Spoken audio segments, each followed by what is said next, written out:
Friends, chapter number जो हमारा आज 4 है द्विघात समीकरण। आज की इस वीडियो में कुछ इंपॉर्टेंट क्वेश्चन सॉल्व करेंगे। देखो, ये क्वेश्चन जो हम सॉल्व कराने जा रहे हैं प्रीवियस ईयर में कई बार पूछे जा चुके हैं। तो चलिए वीडियो को शुरू करते उसमें हैं। से आपको द्विघात समीकरण का विविक्त कर पे आधारित क्वेश्चन हर बार 2 या 3 नंबर के पूछ दिए जाते हैं। अब देखो विविक्त कर होता क्या है। जैसे आपको द्विघात समीकरण दे रखा है ax² plus bx plus c बराबर 0। ये क्या होता है? ये हमारा द्विघात समीकरण होता है। और विविक्त कर को हम d से प्रदर्शित करते हैं। विविक्त कर को किससे प्रदर्शित करते हैं? d से। d बराबर होता है b² माइनस 4ac। ये आपका विविक्त कर होता है। और आपको एक सूत्र भी याद करना होगा, श्रीधराचार्य सूत्र कहते हैं। इसमें से आपको क्वेश्चन जरूर पूछ देगा कि सूत्र के द्वारा दिए गए समीकरण को हल कीजिए या श्रीधराचार्य सूत्र से हल कीजिए। इसको द्विघातीय सूत्र भी कहते हैं। यह आ सकता है या करके आप लिखना द्विघातीय सूत्र।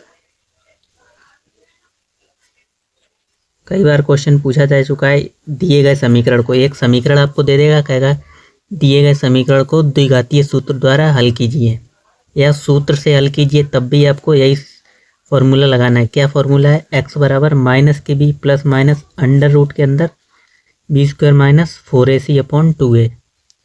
तो ये दोनों फॉर्मूले तो आपको याद होने चाहिए। ये तो इसी में आ जाता है, b² माइनस 4ac। अगर आप ये याद कर लें तो ये तो याद हो जाना ही चाहिए आपको। ठीक, उसके बाद कुछ बेसिक आपको याद रखना है। जब भी आपका मान d का मान यानी विविक्त कर निकालेंगे तो d का मान अगर 0 से बड़ा आ रहा है तो उसके मूल कैसे होंगे? परिमेय होंगे। और जब d का मान 0 से छोटा आ रहा है यानी माइनस में आ रहा है तो मूल काल्पनिक होंगे। और d का मान अगर 0 के बराबर आ रहा है तो मूल समान होंगे। अब देखो, जब हम क्वेश्चन करेंगे प्रीवियस ईयर में जो कि हमारे पास पूछे जा चुके हैं, तब आपको पूरा बेस समझ में आ जाएगा कि किस तरीके से आपको सॉल्व करना है। अब जैसे कि इस क्वेश्चन पे आ जाओ, कह रहा है द्विघात समीकरण, ये समीकरण का विविक्त कर ज्ञात कीजिए। तो 1 मार्क्स में पूछ दिए जाते हैं इस प्रकार के क्वेश्चन, चाहे वो बहुविकल्पीय हो चाहे लैंग्वेज क्वेश्चन हो। तो सेम हम क्या करेंगे, इसको द्विघात समीकरण के तुलना करेंगे। अगर आप पेपर में कर रहे हैं तो आपको पूरा डिटेल लिखना पड़ेगा। दिए गए समीकरण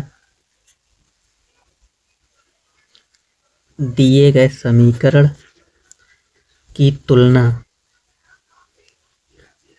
ये में समीकरण दे रखा है, इसकी तुलना हम किससे करेंगे? ax² plus bx plus c बराबर 0 से करने पर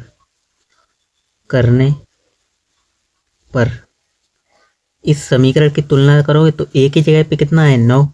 तो a बराबर कितना आ जाएगा? 9। b बराबर माइनस के 12 और c बराबर 4। ठीक,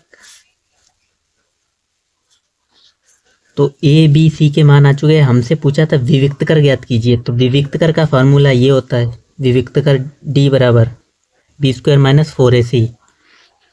तो लिख लो यहाँ से विविक्त कर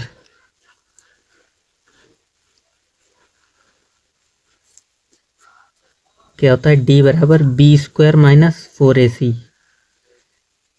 तो b की जगह पे कितना है? 12। तो माइनस 12 का स्क्वायर और माइनस 4a का मान कितना? 9 और c का मान 4। सॉल्व करोगे, देखो 12 का स्क्वायर कितना होता है? 144। आपको याद होना चाहिए। माइनस चिन्ह तो हटे जाएगा क्योंकि पावर सम है। अगर पावर विषम होती तो माइनस का चिन्ह लग जाता। यहाँ से 9 चौक 36 यानी 4 चौकी 16, 16 निम्मा 144। ठीक, तो देखो 144 में से 144 घटाओगे क्या बचेगा? 0 आना है। तो विविक्त कर का मान क्या आ गया? 0। अब इसी क्वेश्चन में आपको अगर पूछ दिया जाता दिए गए यानी द्विघात समीकरण का विविक्त कर ज्ञात कीजिए तथा मूलों की प्रकृति ज्ञात कीजिए। मूलों की प्रकृति से मतलब है ये जो हमने आपको लिखा रखा है। यहाँ पे d का मान हमारा क्या आया है?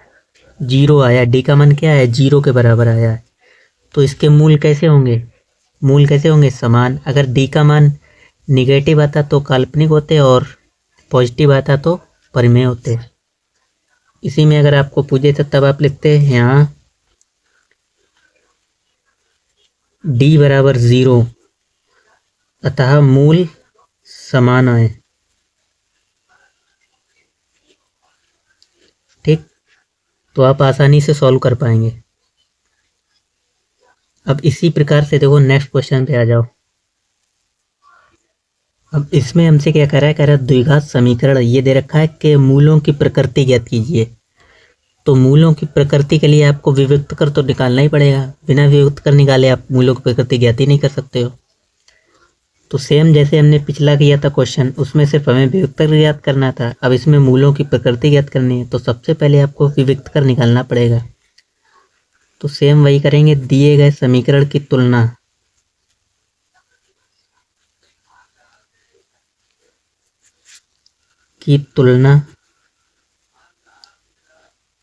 किससे करेंगे, ax² plus bx plus c बराबर 0 से करने पर तो एक ही जगह पे अब की बार यहाँ पे क्या है, x का गुणांक जो होता है वही लिखते हैं। तो एक ही x का गुणांक कुछ नहीं है तो क्या 1, a बराबर कितना आ जाएगा 1, b बराबर 6 और c बराबर 9।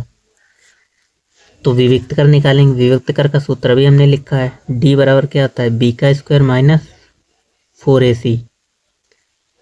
ठीक, तो b का मान कितना है 6² 36 माइनस 4, a का मान यहाँ से 1 और c का मान 9। तो 9 चौक 36 यहाँ पे भी आएगा, 36 माइनस 36 बराबर d बराबर 0। हमसे पूछेगी मूलों की प्रकृति, तो मूलों की प्रकृति क्या हो जाएगी,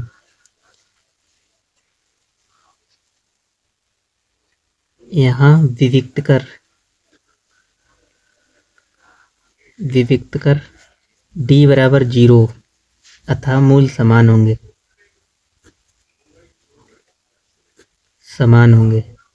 ठीक, अब देखो ये क्वेश्चन आपको इसमें लैंग्वेज में पूछा गया। अब इसी प्रकार ये ऐसे भी पूछा जा सकता है, द्विघात समीकरण के मूल होंगे। ये आपको समीकरण दे रखा है और 4 ऑप्शन दे रखे हैं, तो इसको भी करते हैं सॉल्व। देखो अब हम यहाँ पे डायरेक्ट करेंगे। यहाँ पे a बराबर कितना है 2, b बराबर 5 और c बराबर 4। निकालेंगे विभक्त कर d बराबर b² माइनस 4ac। तो b का मान कितना है 5, 5 का स्क्वायर 25 माइनस 4, a का मान 2 और c का मान 4। सही है, 4 चक्के 16 दूनी 32। तो 25 में से हम घटाएंगे कितने 32, कितने बचेंगे माइनस के साथ। अब d का मान देखो कैसे आ रहा है माइनस के साथ, यानी d का मान किससे 0 से छोटा है।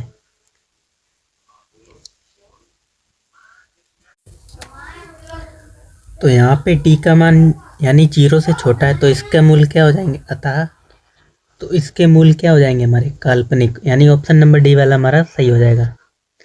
ठीक, तो ऐसे भी आ सकते हैं कई प्रश्न, आपको प्रैक्टिस करनी पड़ेगी। और भी प्रश्न प्रीवियस ईयर के आप मॉडल पेपर लेके यानी अनसॉल्व लेकर सॉल्व कीजिए, तो उसमें आपको कई प्रश्न मिल जाएंगे इस तरीके के। ठीक, अब आ जाओ नेक्स्ट क्वेश्चन पे।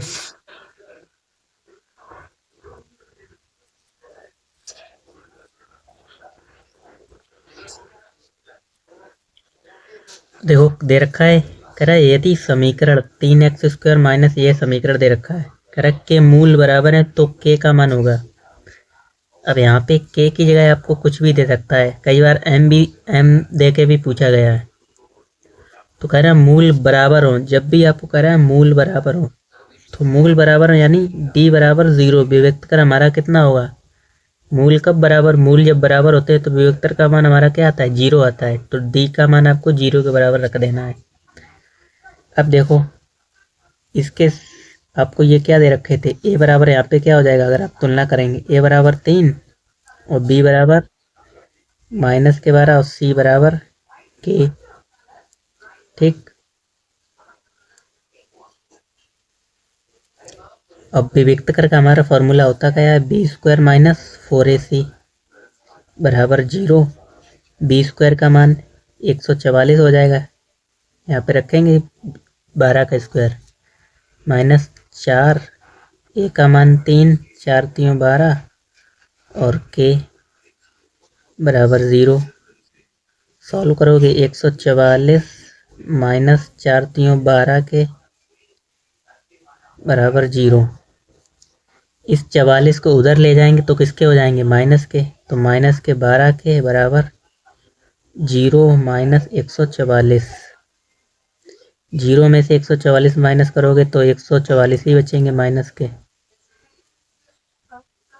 ठीक, तो माइनस से माइनस कैंसिल, 12 से 12 बार जाएगा क्योंकि 12 का स्क्वायर होता है। तो के का मान हमारा कितना आ गया, 12। तो ऑप्शन जो भी आपको दिखाई दे रहा हो, ऑप्शन नंबर डी, इसमें भी हमारा ऑप्शन नंबर सी, डी वाला सही हो जाएगा, 12। ठीक,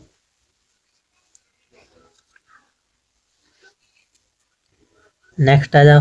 कह रहा है यदि एक्स स्क्वायर माइनस 1/9 बराबर 0 तो एक्स का मान होगा।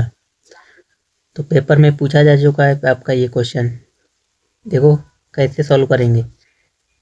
बराबर में 0 दे रखा है, ये समीकरण दे रखा है, एक्स स्क्वायर बराबर माइनस के 1/9 बराबर 0। 1/9 माइनस के हैं, उसको उधर ले जाएंगे तो प्लस के हो जाएंगे। तो एक्स स्क्वायर बराबर 1/9, स्क्वायर हटाएंगे तो रूट लग जाएगा, अंडर रूट के अंदर 1/9। देखो 1 का वर्ग तो 1 ही होता है और ये किसका वर्ग होता है, 3 का। तो किस में आएगा, प्लस माइनस में आएगा, 1/3, यानी option number C, 1/3 plus minus का। ठीक, नेक्स्ट आ जाओ क्वेश्चन नंबर 6। कह समीकरण ये हमें दे रखा है 5x माइनस 5x प्लस 5 बराबर 55 का हल होगा। तो बहुत ही आसान है, इधर दे रखा है 5, ये डिवाइड में चला जाएगा तो x माइनस 5 और x प्लस 5 बराबर 55।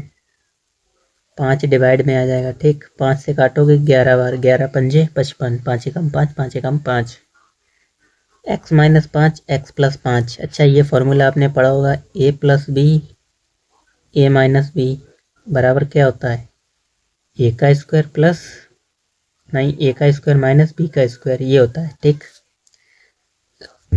तो यहाँ से हम इसको क्या लिख सकते हैं, ए का स्क्वायर यानी ए की जगह पे क्या है एक्स, और बी का स्क्वायर यानी 5 का स्क्वायर क्या, 25 बराबर 11।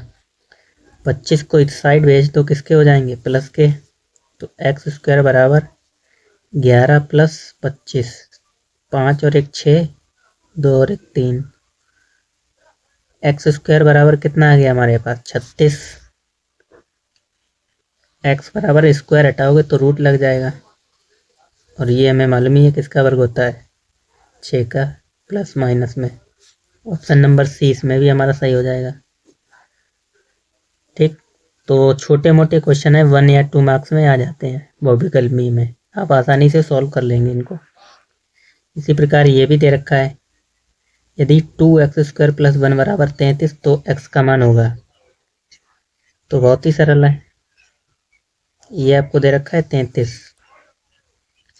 इसमें देखो क्या करेंगे, इसको 1 को उधर ले जाएंगे तो माइनस हो जाएंगे। तो 2x स्क्वायर बराबर 33 माइनस माइनस 1, 33 में से 1 घटाएंगे क्या बचेंगे, 32, 2x स्क्वायर। तो x स्क्वायर बराबर 32, 2 से डिवाइड कर दो, कितना, 16। और आपको मालूम है एक्स स्क्वायर बराबर 16 था, स्क्वायर हटाएंगे तो रूट लग जाएगा, जो कि किसका वर्ग होता है, 4 का। तो प्लस माइनस 4 आ जाएगा, ऑप्शन नंबर डी। ठीक,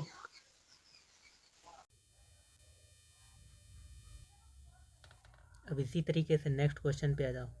अब देखो ये भी 1 मार्क्स में पूछा जा सकता है, यदि द्विघात समीकरण x square plus 3x minus P बराबर 0 का एक मूल, यानी एक मूल हमें दे रखा है, तो p का मान पूछा गया है।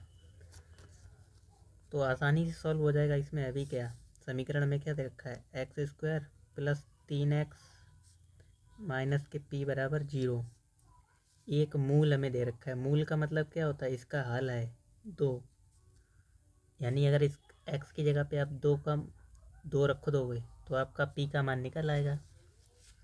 तो यहाँ पे आप क्या लिखेंगे, x बराबर 2 रखने पर, तो जहाँ पर भी x है वहाँ पर हम क्या रखेंगे 2, 2 का स्क्वायर प्लस 3 2 माइनस p बराबर 0। तो 2 का स्क्वायर 4 प्लस 3 दूनी 6 माइनस p बराबर 0। 6 और 4 कितना है 10, 10 माइनस p बराबर 0। तो माइनस p बराबर उधर जाके किसका हो जाएगा माइनस का 10, p माइनस से माइनस कैंसिल, यानी p बराबर कितना आ जाएगा 10। ठीक, ये आपका p का मान हो जाएगा।